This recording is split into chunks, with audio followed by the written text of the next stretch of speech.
भाई लोग तो लोग एगो बता दी कि पहले तो ये वीडियो देखा तो कमेंट में जय श्री राम जरूर लिखिए लोग। का है कि खेसारी लाल यादव के गाना रिलीज होके वाला बा, जौने गाना के नाम बा राम जी की जय हनुमान जी की जय। उ गाना ही भोजपुरी इंडस्ट्री के सबसे बड़ा लेवल खातिर बाटे।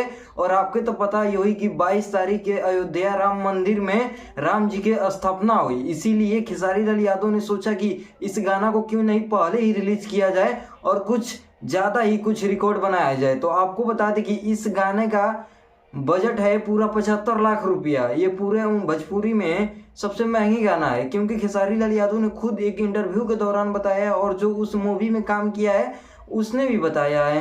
तो आपको बता दें कि वह रंग दे बसंती मूवी में का है, जो कि सबसे हाईएस्ट है, हाई लेवल का मूवी है, सबसे भोजपुरी में महंगी मूवी है। उसी मूवी में का गाना रिलीज होने वाला है SRK म्यूजिक से, जिसको खेसारी लाल यादव तो नहीं गाए हैं लेकिन एक सिंगर गाए हैं जो कि पंजाबी के मशहूर सिंगर हैं दिलेर मेहंदी।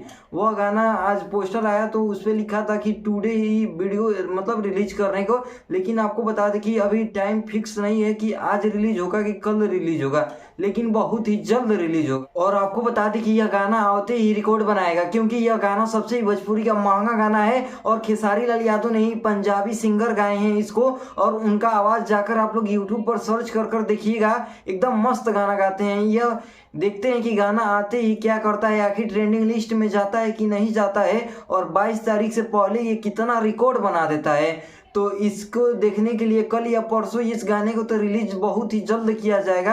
तो इस गाने को देखने के लिए आप लोग बैठे रहिए और भोजपुरी की सबसे ऐतिहासिक ये सॉन्ग बनेगी, क्योंकि यह भोजपुरी का ही गाना है। बस इस गाने को भोजपुरी आवाज में नहीं गाया गया है, और पता नहीं आवाज तो हम नहीं बता सकते हैं कैसे आवाज में गाया गया है, लेकिन इसको भोजपुरी कोई सिंगर नहीं गाया है, पंजाबी सिंगर ही गाए हैं। तो देखते हैं यह गाना कैसा आखिर रहेगा, हम लोगों को सुनने में कैसा सुकून मिलेगा। आखिर ये भक्ति सॉन्ग है और भोजपुरी का सबसे महंगी सॉन्ग है, क्योंकि 75 लाख रुपया इसमें खर्च किया गया है और 250 से पीछे बैकग्राउंड में इसमें डांस कर रहे थे। तो देखते हैं गाना क्या क्या रिकॉर्ड बनाता है आखिर रिलीज होने के बाद से भी। तो ऐसे ही वीडियो देखने के लिए चैनल को सब्सक्राइब और वीडियो को प्यारा सा लाइक जरूर कर देना। मिलते हैं फिर नेक्स्ट वीडियो में।